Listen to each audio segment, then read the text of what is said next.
Washington, Democrats gave President Donald Trump's administration a new deadline to hand over copies of the president's tax returns on Saturday after the administration refused to provide the documents last week. The White House will now have until April 23 to comply or face a potentially lengthy legal challenge. I am aware that concerns have been raised regarding my request and the authority of the committee. Those concerns lack merit, House Ways and Means Committee Chairman Richard Neal, D-Mass, wrote in a letter to Internal Revenue Service Commissioner Charles Rettig, 3 days after the White House missed his initial deadline. Please know that, if you fail to comply, your failure will be interpreted as a denial of my request, Neal concluded the letter. Neal is seeking 6 years of Trump's personal and business tax returns under a tax code provision that gives the chairs of congressional tax committees access to private tax information. The law gives no leeway for the administration to refuse,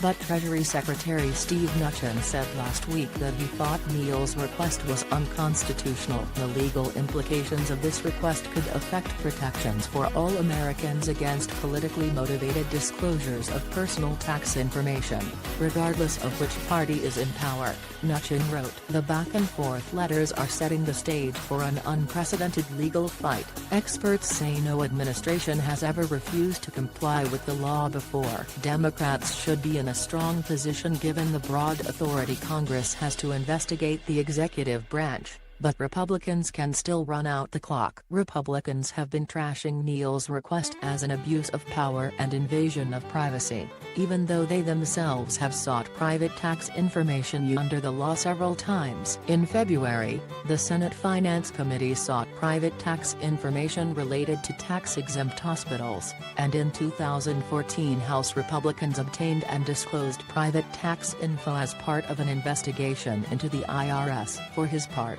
Trump has for years claimed he is under audit and that his lawyers have advised him not to release his tax returns. On Tuesday, however, Rettig undermined the president by confirming to the House Appropriations Subcommittee that there is no rule that would prohibit the release of a tax return because it's under audit. Polling has consistently found that most Americans would like to see the tax returns. According to the results of a HuffPost, YouGov poll released this week, Americans say, 56% to 27%, that Trump should release his tax returns to the public.